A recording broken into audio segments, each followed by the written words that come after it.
Aha! Ah! Oh, well, we get to see it anyway. Alright, guys, here we go. Look. This is the view that I was... Oh, it doesn't look as impressive as I remember it. Oh, it always sucks when that happens. But yeah, this is the view I was talking about, actually. This here, you see sort of all this front here? It just looks like it should be another explorable area, and you just want to go there so badly. Like this kind of thickly, awesome-looking forest area. Kind of looks quite misty in the background. Yeah, it's just one of those areas that I always remember looking at and thinking, oh, let me go there. But yeah, there you go. Oh, wow, I'm actually kind of happy we managed to see that view in the end. So yeah, that's that. Our objective, may as well show you, is there. We're going to be going there, and then the objective will change to directly inside the forest. So only a little bit of a short walk left now. I will still speed it up though, since we've already seen there's so much backtracking. That's the one thing. You know, I started filming these last 2 episodes, sitting down saying, oh yeah, I've really enjoyed the Char Homelands, and now I'm sitting here at the end, and I've cut so much out where we've had to walk back and forward so damn much. I'm thinking of taking it back, but yeah. Whew, alright, here we go. So here's 3 Flame Keepers. We're basically in the middle of Saknov Valley. So what do they have to say? Do you believe what the shamans say is true? So we're just going to keep our distance and walk behind them. I always like to keep my distance. I guess we could just theoretically walk right up to them, but whatever. Yeah, let's pretend that if we get too close, we'll be in earshot and they'll fight us. So, I know that Pyre has cast a shadow upon them. They claim that the herald of our victory will ignite the sky with a fire as fierce as our souls. It won't be long now. Gwen says, if what those beasts said was true, we must hurry. So this quest, a lot of people, I'll just talk about it now, I guess. A lot of people think that this quest, and indeed the descriptions make out like the Char here were trying to bring down another Searing. I kind of like the idea, but you never see another cauldron around here. And lore that was written after this came out kind of made it sound like you need a cauldron to have another Searing. But they make out like in this quest we're stopping them bringing down another Searing here in their own land. See, I don't quite bite that apple either. Why would they bring down another Searing right here in their own Char Homelands? I don't quite understand that. They kind of hint at it maybe being because they want to take out the humans here. It's interesting though. If you want to believe that we're gonna stop another Searing here, then go for it, because at least Gwen and she'll tell Langmar that much in the story. It's just it's all quite what you actually hear from the Char themselves is a little bit abstract and a little bit weird. Basically though, I've already demonstrated to you how dangerous this forest is. What I'm going to be doing for the majority of the next like 15 minutes probably, well maybe not that long, but I'm going to be walking around clearing out all of the monsters around here, all of them, all of these burning spirits, everything, because you do not want to be, this is a master difficulty quest, right? You do not want to be in the middle of a fight with what's coming with the Char here, and also fighting all these Jinn, because look, just 3 Jinn just put out too much pressure, so much pressure, and I'm not in the fight, and I need to save yourselves up to keep them alive. So yeah, and I'll cut it out because, you know, we've seen well, I've done a hell of a lot of fighting. Like, these are only 2 videos, but I've been filming for like an hour and a half already. So yeah, I'll see you guys in a second. Oh shit, I just accidentally triggered it. Oh dear, and not a very good time. Alright, okay, so I'm still clearing things out. I've killed the majority of the bad things, but we're close now. So they've started speaking, and Straught says, for those that doubt the power we hold, burn this image into your heart as our fires raise those that would stand against us. There are only 2 types of creatures in this world, the Char and their prey. Let us show these humans where they stand. And Gwen butts in by saying, the only thing you will show us is the fear in your eyes as I strike you down. I will not allow such destruction to be wrought upon my home. My people, not again. Foolish little mice, such a pity you must die before knowing the despair of seeing your people destroyed. Despair, let me teach you about despair, and holy shit. Oh no, this is exactly not what I wanted to happen, and I couldn't focus on playing there because I was reading the damn dialogue. Oh, did you see what happened there? I got intercepted by the Jinn. And just as all the Char started fighting us, I was doing so good at not wiping. There's a really powerful group of Jinn around here, right? And they've got a boss with them called like Blaze something. I ran into them just now while I wasn't filming. I'll cut it out. But and basically they destroyed my entire team. It was just me and Pyre alive. And in basically an instant flat, they just destroyed me. We ran back. I set everyone up in a nice little circle. I engaged way too early, kind of, so none of the rest of my team would be there fighting. It was just me and Vale fighting this whole group of Jinn.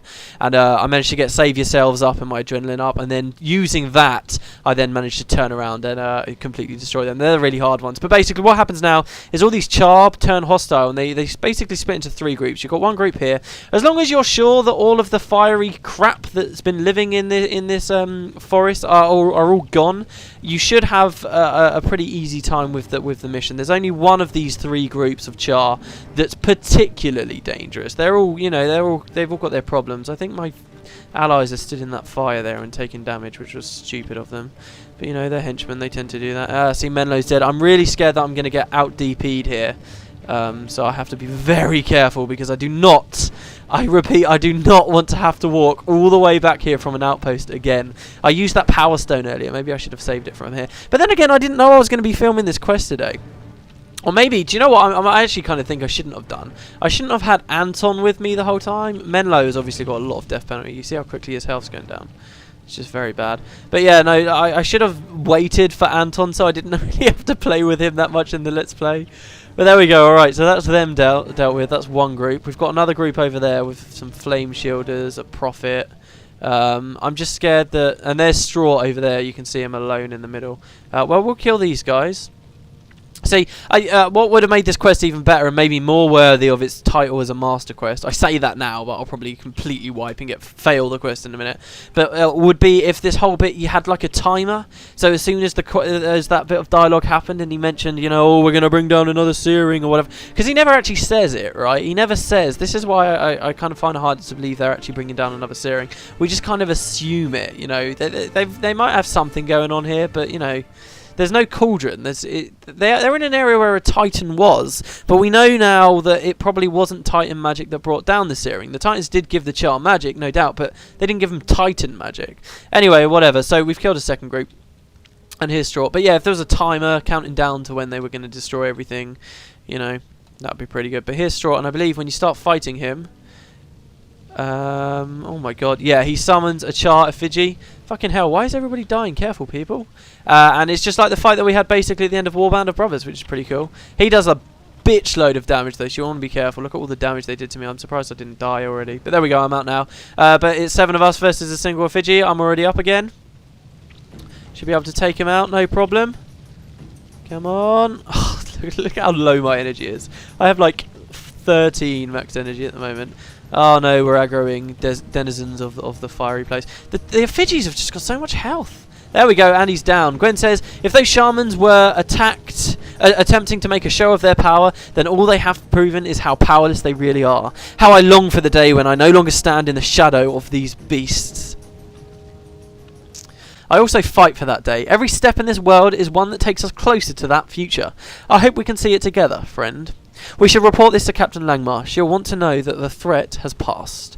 And there you go. See what I mean? With kind of it starts to wrap up Gwen a little bit, give her a bit of a conclusion. You know, she's not scared. She's just full of hate, and you know, she kind of channels that hate in a way that sort of against the Char and kind of gives her a nice sort of ending. It's quite cool. I like what they did here with Gwen when Eye of the North came out, because they're basically saying when Eye of the North came out, they basically said to everyone, hey look, we're making Guild Wars 2, the Char are going to be playable. But then they didn't sort of suddenly have Eye of the North introduce this big hunky-dory, yay, there's this big peace between humans and Char. If anything, through what they're showing us here with Gwen, they just drive the rift between the humans and the Char even further apart and just elaborate on it even more and really show how much hatred there is between these two races.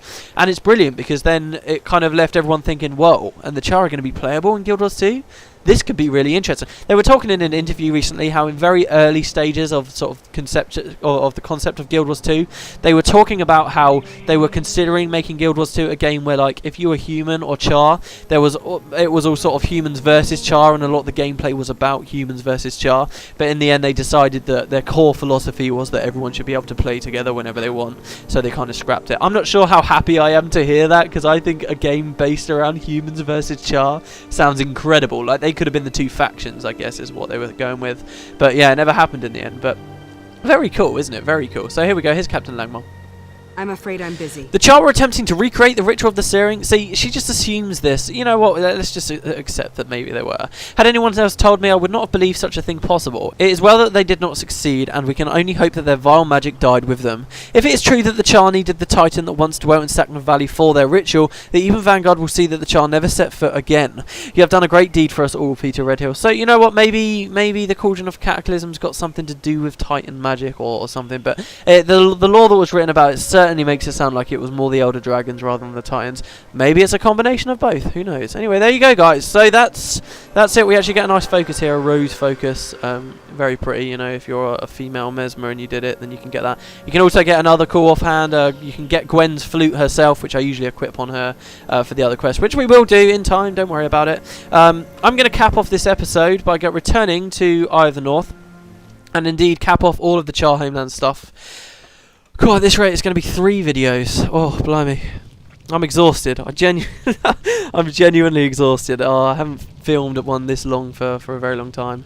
But yeah, okay, so we're going to go out into the Hall of Monuments, and we're going to listen to the Call of the Eye, which has been luring us for a while now. And we're going to see what is known as the Second Vision. There we go. So we're going to look into the scrying pool, as we did when we first got here, and see what happens.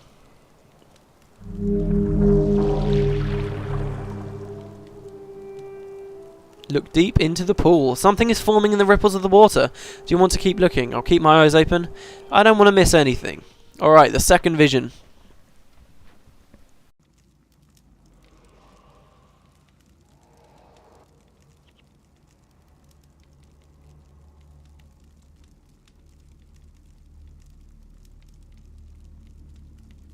Any luck? I'm trying to get a specific vision.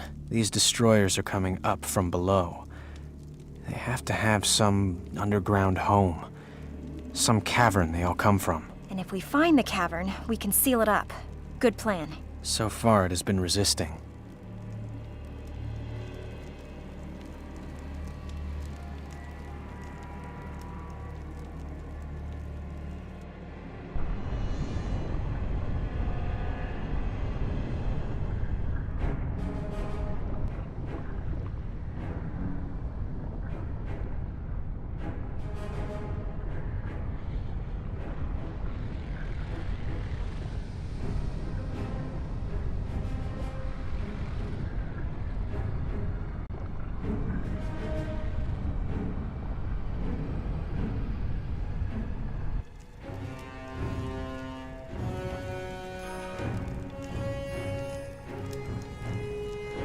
Congratulations. I think you found their home.